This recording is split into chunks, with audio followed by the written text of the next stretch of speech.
All right, so we now move into our two final panels of the conference.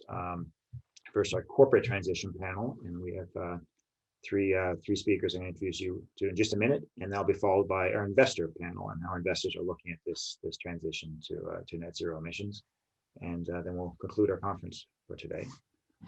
So it's my great pleasure I get to moderate the next panel and the corporate transition panel, and my focus at Columbia Business School is on the intersection of finance and sustainability, and specifically focus on the challenge of climate change. So three panelists we have today are really working on the solutions that I'm focused on in the business school.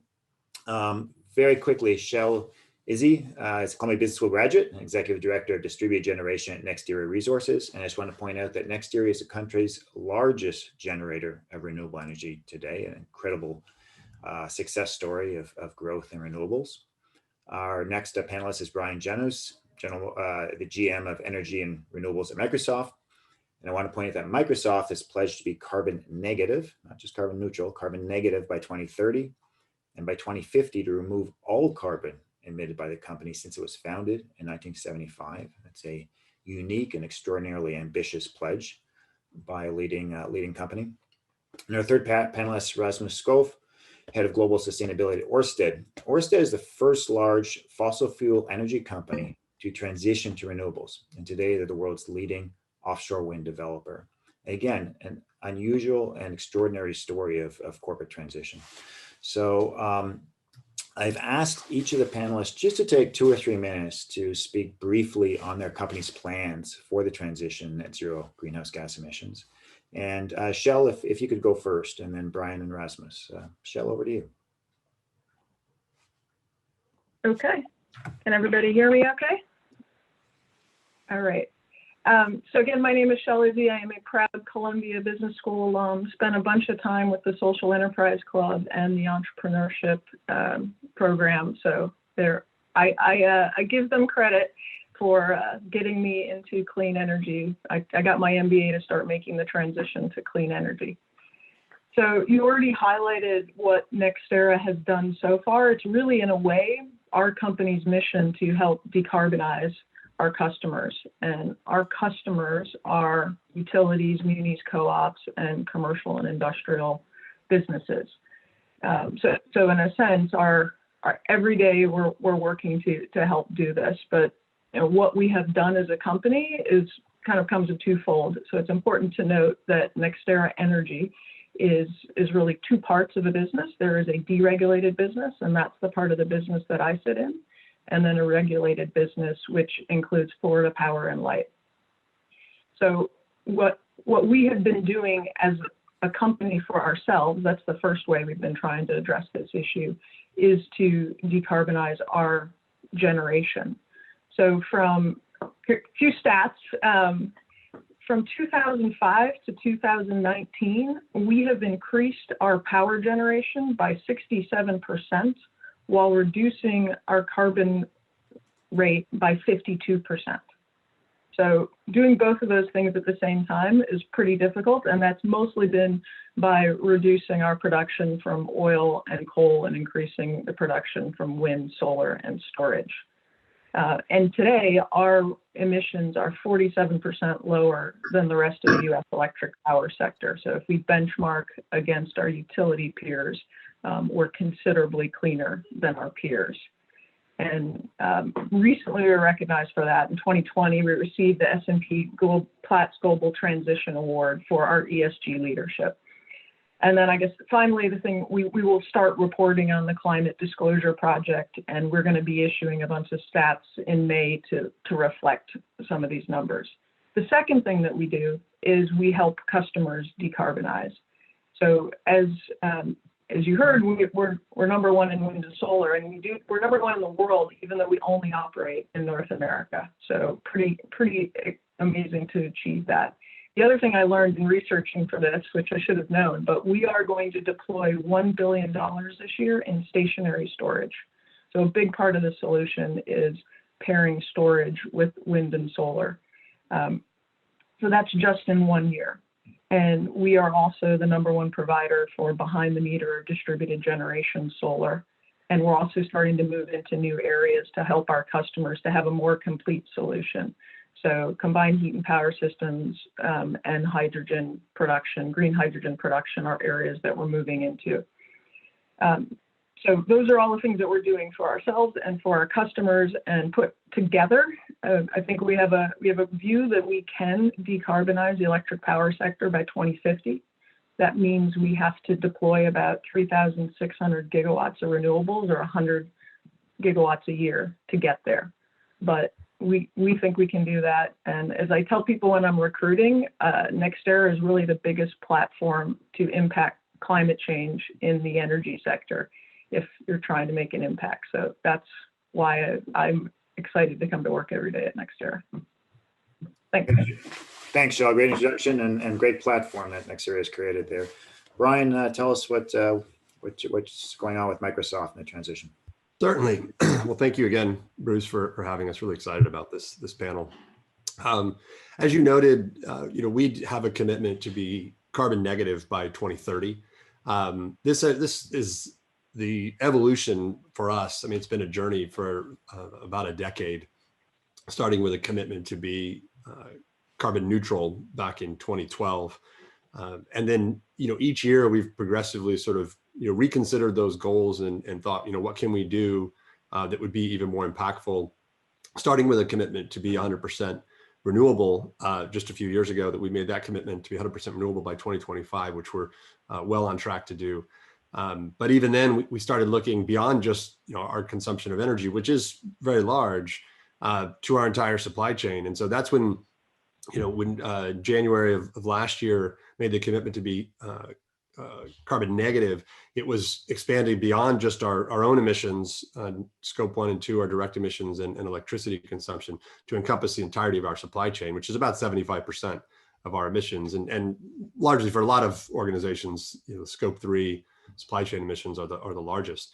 And that really kicked off sort of a wave of innovation across the company, because when you dip into the supply chain, almost everyone has some responsibility, and so in some ways touches, whether you're designing software or procuring servers or operating the data center, you have some element of your job every day involves working with our supply chain, working with our operations. And so the number of people now inside the company that are thinking about sustainability on a day-to-day basis is pretty astounding, for someone who's been kind of on this journey for the last 10 years with Microsoft, and remembering when the number of people thinking about sustainability could all fit around a conference room table.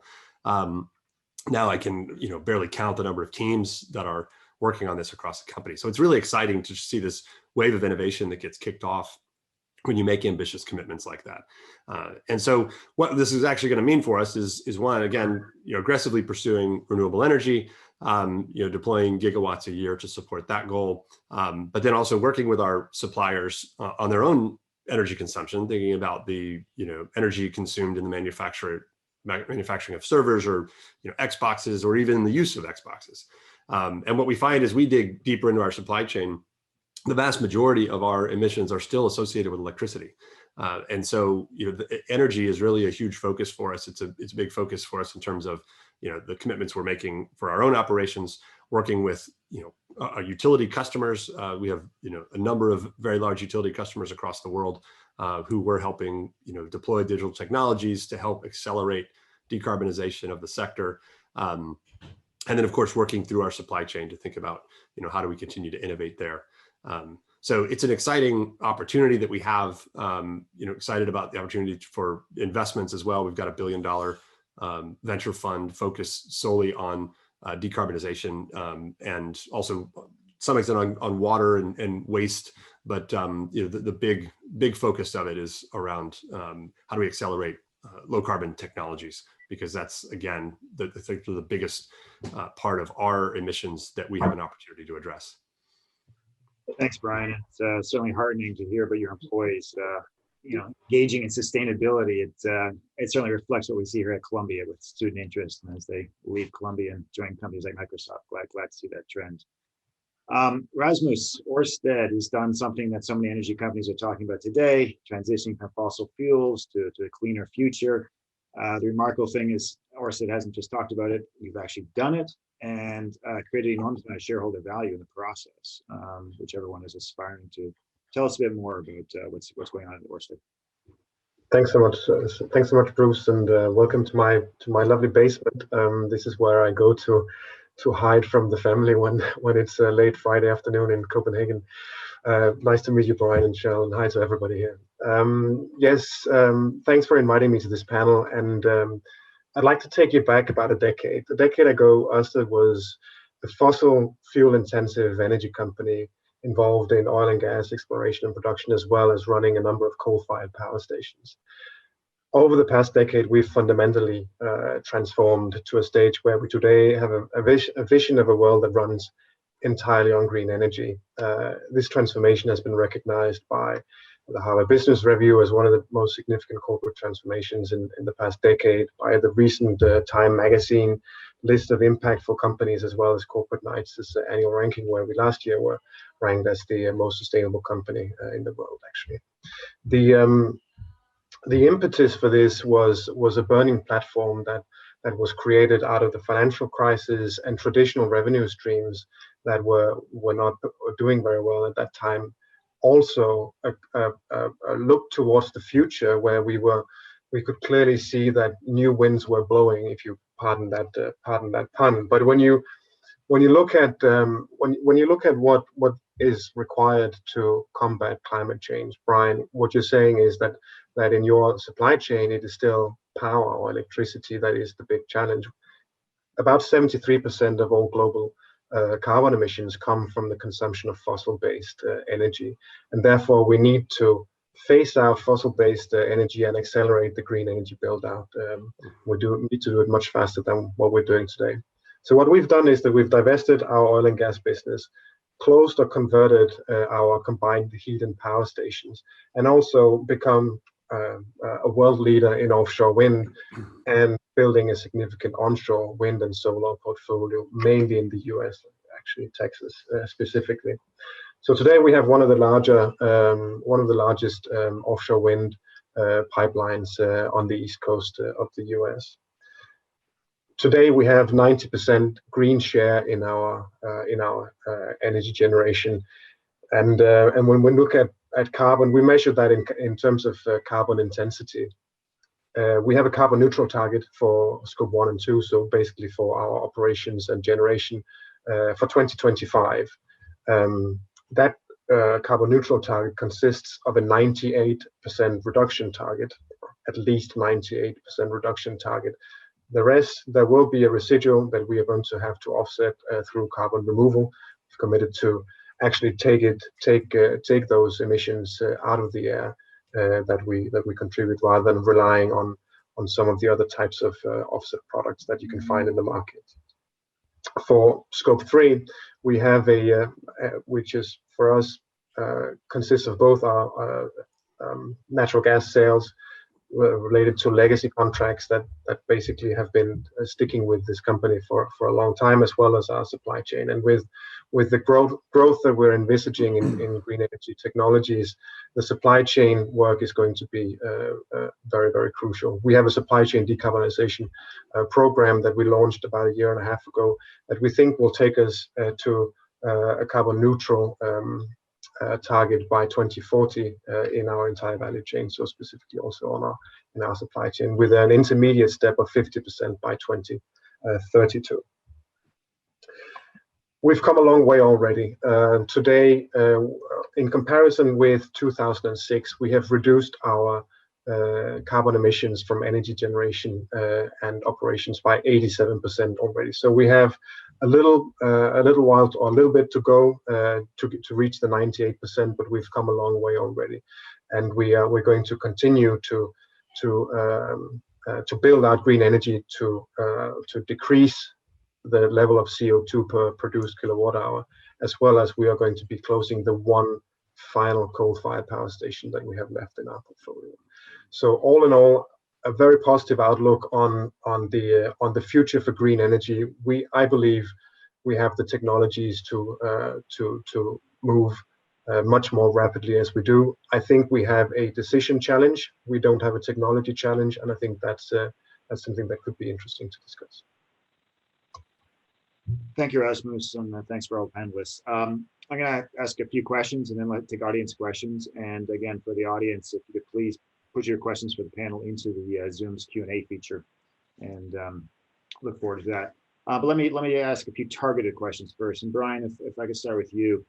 You know, corporate, we see this deluge of corporate pledges to get to net zero, or neutral, carbon neutral, but they're all for 2040, 2050. It's 20 or 30 years in the future. So what's the risk of, you know, pledges made but not kept, the risk of greenwashing, to use that term? And more importantly, how can we reduce that risk? Yeah, I think the risk is very real. You know, our commitment is 2030, as I said earlier, and you know, even it's a stretch for us, and we don't exactly know how we're going to get there. But we do know that it's the right date in terms of the actions that we need to take, or the commitments that we make have to be actionable in the short run. And so all the commitments that we have, because that, you know, the carbon negative commitment then entails a whole bunch of different things around, all right, we've got to reduce embodied carbon, and we've got to reduce supply chain emissions associated with our servers. And, you know, the list is pretty long. Each of those pathways actually has an annual goal. And so we have commitments this year and next year and the year after that ensure that we get to that 2030.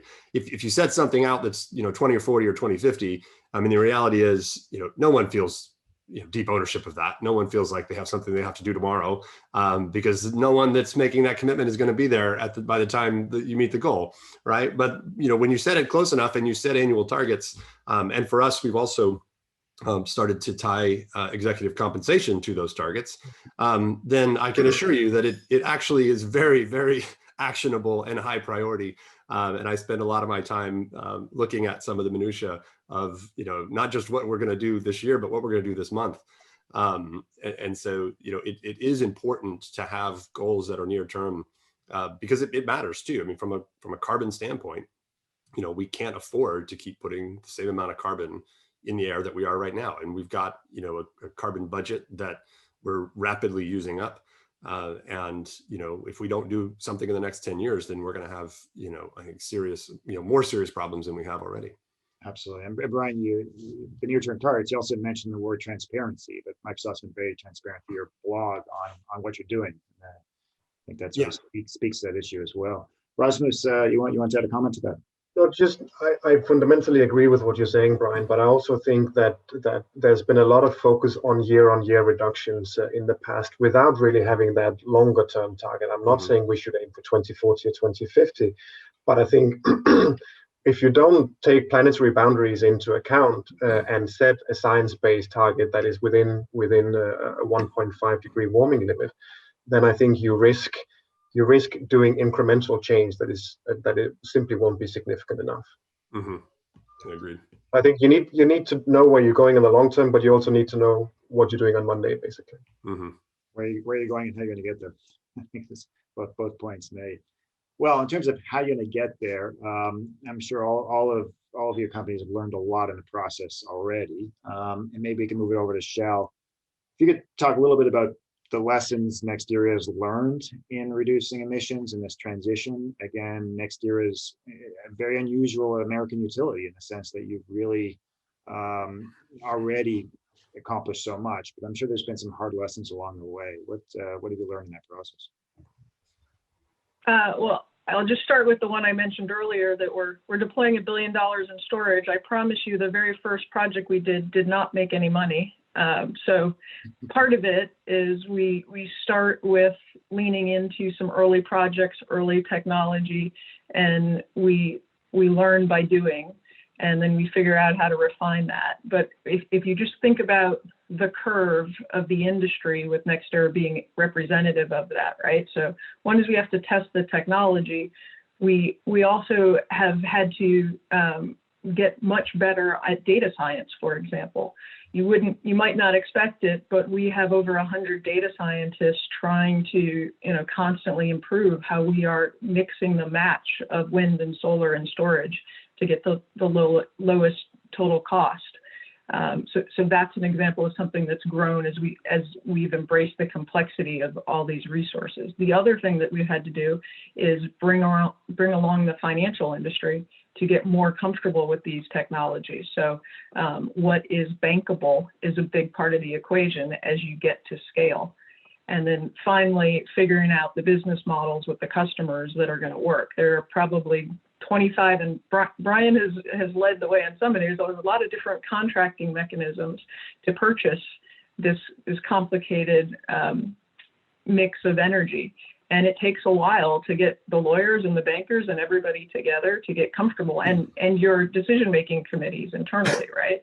So the good news is it took us, if it took us 10 years to do that in wind and 7 years to do it in solar, it's probably only taken 5 years in storage. And I'm now responsible for mobility and electrification, and I can see already it's going to be an even faster curve. So that is a big part of the equation, is just commercializing these new technologies all the way from technology to customer decisions. A lot of lessons learned. It can speed things up, which is incredibly important with this challenge. And you mentioned finance; these are capital-intensive businesses, and that's our next panel. So we hope to hear and how they're mobilizing the capital we need. Rasmus, what's Ørsted learned? Any takeaways in this transition that you'd like to share? Yeah, we actually did a paper and a film recently that captures some of those learnings that we've made in the process, and I think some of them are actually fairly straightforward and intuitive when you read it. I think the one thing that stands out for me is really that you need to expect exponential change within this area, because when we a decade ago set our first green share of generation target, we wanted, at the time we had 85% fossil-based energy generation and 15% green. We said we wanted to turn that on its head by 2040. We met the target in 2019. And we've been strengthening our carbon reduction targets along over the years, basically, because change has been happening much more swiftly than could possibly have been anticipated back in 2009. So I think that is a fundamental mindset change, to expect change in this area to be exponential. Be that in terms of technology or stakeholder expectations, policy development, etc. So to be ahead of the curve, you really need to be ambitious and continue to update your targets and activities. Yeah. In research that I've looked at, that's one of the people tend to think of linear fashion, and they need to think in exponential fashion, and that does change the outcomes here. So speaking of change, Brian, I want to bring a different question to you, which is the one around the regulatory support. The initiatives, Microsoft's initiative, voluntary initiative, almost all the corporate initiatives, almost all the pledges and transition today have been voluntary. Can we address climate change purely with voluntary initiatives? Do we need a price on carbon to get there? Other regulatory support? What are your thoughts on that? Yeah, I do think that voluntary commitments are super important. They do set internal standards in industries. I mean, it's very clear if you look at the announcements that all the big tech companies have made. We're all just trying to one up each other, right? I mean, we're all trying to be the one that's sort of pushing our peers the hardest, right? And it's a very friendly competition, but it's a healthy one for our industry. And you see it across other industries as well. But it is not enough. Like we are very clear that policy is a really important part of solving the climate crisis. And while it's important for us to make commitments and make voluntary commitments, and even if you look at the summation of all the commitments that have been made, it is very material. But at the same time, as Rasmus was noting, they're not always aggressive enough. They don't always have the teeth that they would need to have, and this is where policy comes in. So we need that coordination with government. Some things just have to have government involvement. I mean, take transmission. A high voltage transmission, for instance. There's about 21, because the number major sort of shovel ready transmission projects, both AC and DC, across the United States right now, and those aren't going to happen without significant government support. I mean, we've been trying to do some form of commercial high voltage DC line for, a decade at least. Right. And it's very slow going. And so it's really important to us, and we're very active at the federal level and the state level on policy issues with FERC, bringing our voice to the table, really working to try to move policies forward that we think are necessary and supportive of our long-term goals. Yeah. So you need to, although as you said, the healthy competitive tension with your other tech firms is a good start, but we need some regulations. And Chelle, what are your thoughts on that for NextEra? Brian mentioned transmission, government support there. Other thoughts on the regulatory side? Sure. Well, transmission is tricky. It's critical to us being able to expand how much we can build renewables where they are most cost effective. So we are a big supporter of trying to work through these policy issues on the transmission side. But there are other things that are happening today that are a combination of policy and just kind of the business community putting some new pressure on. So I can tell you that we are actually seeing a lot of projects that didn't used to pencil are penciling in some places because of LCFS, low carbon fuel standards credits out in California, and ESG pressures. That is getting people that might not have been moving as quickly to actually make some buy decisions. So those things matter. The projects are getting more and more economic all the time, but things that actually get the customers beyond the early adopters, right, to start making some of those buy decisions are making a difference today. Yeah, so it's a mix. It's not just government alone, we need consumer pressure as well. Let me ask, just on the time, let me say one more question to panelists and take some questions to the audience. I see we have a bunch in the Q&A box here, which is terrific. And the question really is around, looking ahead, what zero emissions technologies are you excited about? What are you working on right now or expect to be working on shortly within your company that's you think holds promise for getting us to net zero? And Rasmus, maybe you could go first on that thought.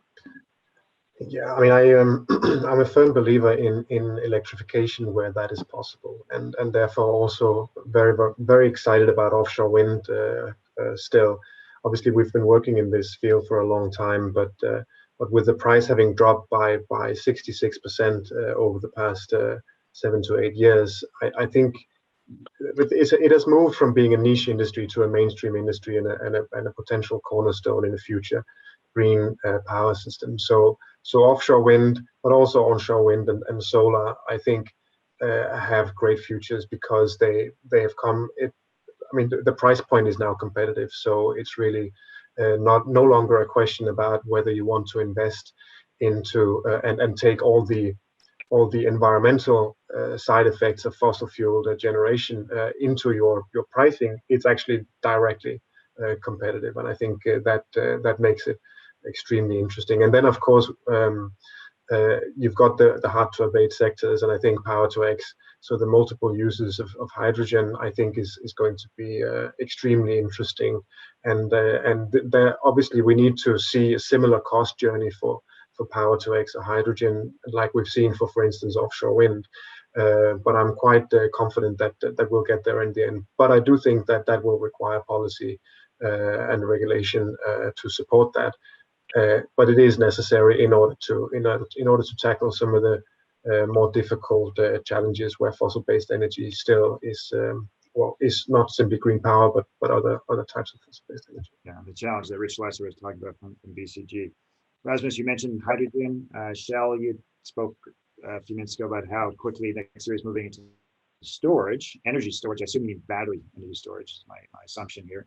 Are you also looking at hydrogen, green hydrogen more specifically, or other technologies you'd want to highlight now? Yes, we are. So on the large scale side, we are focusing a lot on green hydrogen, and we really believe that's an important part of getting us all the way to decarbonization. We're starting early with pilots, and we're trying a number of different use cases. So it's not going to be economic everywhere to start, but hopefully we'll be able to repeat what we've done with wind and solar and storage and move down that cost curve. Part of the math there is that when we have low cost wind and solar, you're going to actually have excess production than you need at any given time. So storing that in battery storage or hydrogen as a form of storage is part of what gets us all the way there. So that's what our projects, some of our projects that we're piloting are working on. I'll also say on the distributed generation side, I'm a little biased here because I worked on this one, but we've been working with a younger company called Mainspring, and they've developed a linear generator. And what it can run on natural gas today or renewable natural gas, but it can also run on hydrogen. So it's a great example of the technology that can help us make some of this transition as we solve the fuels part of the equation. So those are just a couple of things that we're doing. That's really impressive. I mean, green hydrogen is pretty challenging at all. That's you moving that direction. That's terrific. And that generator sounds very interesting. Brian, I'll wrap up this question with you, because at Microsoft, of course, you guys look at everything to solve this problem. You have that flexibility to use any option that works for you. What technologies are you looking at the moment that particularly interesting looking ahead? Yeah, that's right. And we do have a lot that we're looking at. We do have a lot of behind the meter generation and storage as well. I really think that this decade is going to be defined by deployment of batteries largely. I think we were kind of, the last 5 years, wind and solar have really taken off and hit those price points that make them the most competitive, resource from a pricing standpoint. And I think we're going to be getting there with storage very soon, where we're starting to see projects pencil out a lot more quickly. And if we keep, continue the learning curves that we're on right now, which is about 20% per year for lithium-ion technology, I think we're going to just continue to grow that, and especially with a focus on electric vehicles is really going to help accelerate those cost declines. So I think it's just going to create more and more opportunities. For us, it's looking, we have a commitment, for instance, to get off of diesel fuel by 2030 as well. And we see batteries as being a big part of that. As we can extend durations, longer and longer throughout this decade, it just opens up more opportunities for how we can use those technologies around our fleet. Terrific. Glad you're looking at all those options. All very exciting. And yeah, the use of batteries in the coming decade could change everything in many ways. So I'm looking at some questions here, and again, terrific questions. And audience, please add questions if you wish to add some more. We'll get it. Not quite 15 minutes left of the panel. Ro asked a question here. She directs it at Rasmus, but you brought the issue that offshore wind and renewables is competitive now with fossil fuels and generation of electricity. So what are the barriers to complete adoption? What are the hurdles that we still face, and is it sort of the question is it a decision challenge, or what barriers do you see? So I see regulatory frameworks that look at where can you put offshore wind as one, and permitting that is related to that. So very long permitting processes as significant barriers. Then I think there is an obvious challenge that we as an industry also need to address, which is about the multiple uses of sea, and to make sure that with the amount of offshore wind that we need to build over the coming years, that we can continue to maintain a flexible approach to how we use the sea. So I think, but to start or to finish where I began, I think you need, in order to do something as large scale as offshore wind, you need a regulatory framework in place, and you need a permitting process that is swift enough, because planning and building this just takes quite a while. The benefits are also there with wind farms that can power up to more than 1 million people, basically. So the scale is really fantastic at sea, but there are still some issues that I think come mainly from a policy side. Yeah, and I hear often business leaders in the U.S. saying it's just really hard to build things in this country. That it's not a question of government support; it's just government barriers in some ways. It's looking at the regulations from a different perspective, the challenge that comes with that. Well, and also I think for the US it's special because you've got the federal level and you've got state level, and you need both basically on board to do a project. Yeah, and in energy it's 50. You have 50 countries, not one country here, right? it's challenging. Shell's nodding to that. Shell, what are your thoughts about taking what is a competitive product today, solar, wind, soon storage, and how do we get it everywhere? What are the barriers we need to get through? So, I think on the wind and solar, that is largely, a lot of the best sites are being developed, right? So it's always as you go further and further out and you develop the next sites, things get more expensive and we just have to get smarter. So, we are a development company. We have land agents. We have folks that work on tribal relations. We have community engagement, right? So you have to put all these pieces together to help get the permitting done, to help get the local approvals of the communities where you're operating, to make sure you have that support as well. That's a big part of this. So I would just say, as a development organization, that's got to be part of your core competency is permitting, right? So there are a lot of things that you would not believe take time in the permitting process just to get some of these wind farms done. What we are now working on, what I'm spending more of my time recently on is mobility. So if you want to electrify your fleet, there's ordering the vehicles, and that's fairly transparent, but how do you get the service upgrades of the local utilities to be able to do those upgrades in time to have the infrastructure ready when the vehicles show up? That's one of the next problems that we're working through, right? And how do you find the locations for those fleet charging depots that are going to be both great from a location standpoint, but maybe can maximize the renewables that you can feed into those vehicles? So as we move further and further through the economy, real estate becomes a big part of it, and where you make those locations, then you have to find the right place on the grid too. It's a puzzle. It's a puzzle. You need to put all those pieces together. And the puzzle gets more complicated, as you say, as the best locations get taken. It's a low-hanging fruit. Mm-hmm. We get both Bobby and Matthew asked a similar question, which is back to the storage issue, and we've been talking about battery storage, but for long duration, there are a number of other alternatives out there. What are your thoughts on other forms of battery storage, short or long duration, but particularly the long duration storage? Where do you think we're headed on that one? And that's further out. Brian, any thoughts on that? You talked about storage earlier. This is the decade of the battery. Anything on that? It's really, when I think about storage, it really is about, the problem we're trying to solve is lots of super cheap electricity, right? And what do we do with that? How do we make useful work out of that electricity? And whether you put it in a battery or you convert it to hydrogen, it's really the same thing, right? You're just taking one form of energy and you're either moving it through time or space, or time and space, depending on what you're doing with it, right? So when we're looking at the problem that we're trying to solve specifically for our own operations, again, I was talking about our needs for very high reliable electricity, right? And so that's why we deploy generators today. But what we're really diving into is, what is the problem we're trying to solve in each and every grid? And as we look across the globe, the durations that we require vary wildly by geography, right? We have some locations in the world where we have such high reliability of power that we really just need, on the order of minutes, maybe an hour or two of backup capability.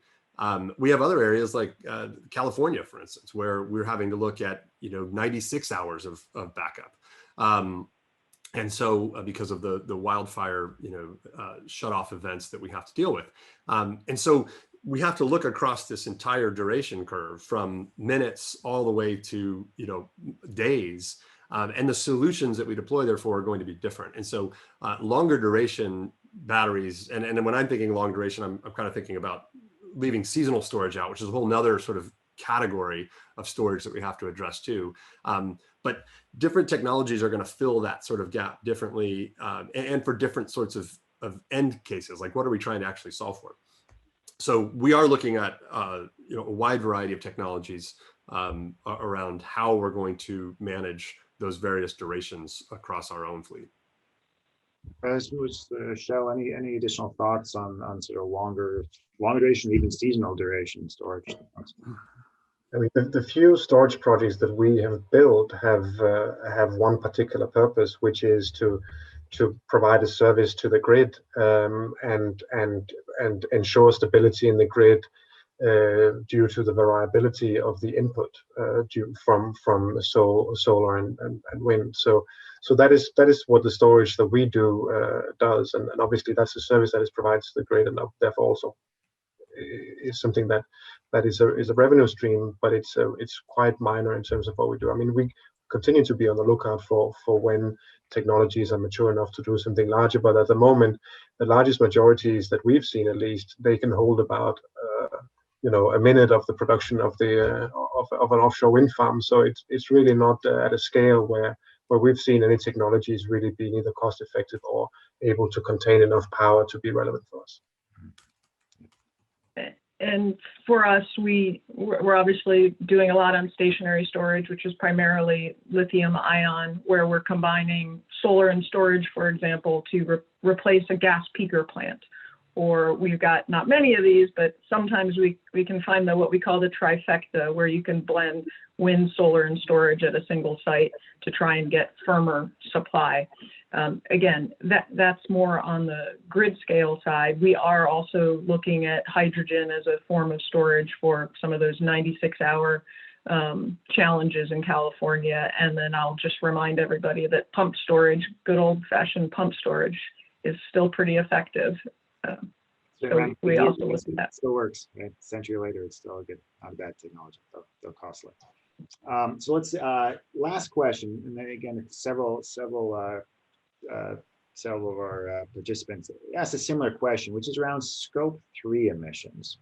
So back to the beginning of our discussion, and the issue really being, do you have responsibility for reducing Scope 3 emissions? How do you think about Scope 3 emissions? How do you think about the double counting issue that my colleague Jeff Heel spoke about earlier? I don't know if you caught that. It's one thing to reduce your emissions. You control that.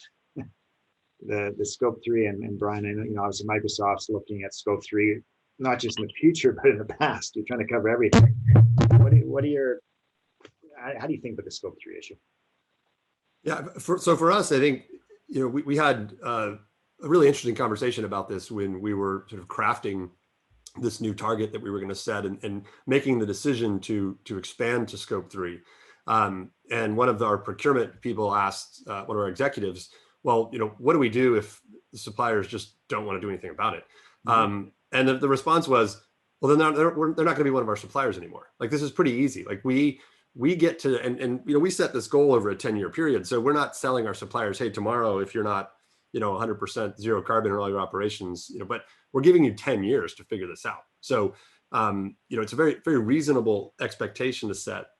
And then starting to build that into, our requirements and our terms, code of conduct, things like that we distribute to our suppliers. We're giving them a very clear pathway of what we want them to do. And we're offering help too. We're not saying, hey, you're on your own to do this. We're saying, hey, let's work together. Let's solve these problems. Let's think about lower carbon materials that we can, build into our data center infrastructure, for instance. But I do think, that pressure on Scope 3 is super important because, again, it magnifies the impact. Again, they got 75% of our emissions, and that's true for a lot of companies. And then the other thing about Scope 3 is there's sort of an inverse of double counting that goes on in that you're actually, multiple entities are counting the same unit of emissions as a solve, right? Shell's Scope 1 is my Scope 2, is someone else's Scope 3. And so when you start to focus on Scope 3, there is that layering effect of everyone having to think about these problems together and solve these problems together. So I am excited about that trend because we're seeing that more and more of companies really starting to lean on their supply chains in a material way. And I think that's going to have a really significant impact over the next decade. Good. It's interesting how you company like Microsoft can influence the entire supply chain, given your great strength. Chelle, thoughts on Scope 3 and how you look at NextEra, and then Rasmus, you could sort of wrap us up on this thought. Yeah, I think I would just echo much of what Brian said. A big part of how we are competitive is we're planning ahead on our supply chain and making sure we are exercising our market power to get the best pricing within our supply chain. There's no reason you wouldn't use the same approach for all of your goals, right? So I think that's probably the clearest path for us. And in some cases, helping our customers, our vendors do that comes back to our scope one too, right? So it's all virtuous for us. It's all connected and it can be all virtuous done right. Absolutely, Chelle. Rasmus, any last thoughts on this? Yeah, I very much agree with what both Brian and Chelle has said. I think the demand side here is important. I mean, I think we need to help stimulate change also outside our own walls. And when we go to carbon neutral in scope 1 and 2 by 2025, 100% of our emissions will be in scope 3. And that's of course the next journey for us. That is to help change that too, and put our suppliers on the same trajectory that we've been with I think the enormous benefits that we have harvested from that, both in terms of external recognition, but certainly also in terms of a threefold increase in share price, our EBITDA more than doubled, etc. So I think we see it as an obligation to bring others on the same journey, and it looks like we've started to come off to a good start. I mean, as I said in my introduction, we launched our supply chain decarbonization program about a year and a half ago, and we're quite fortunate that we have about 22,000 suppliers, but actually those that are the biggest emitters come from those that produce turbines and monopiles, etc. So we can work very directly with them. And only a handful of them were reporting on CO2 emissions about a year and a half ago.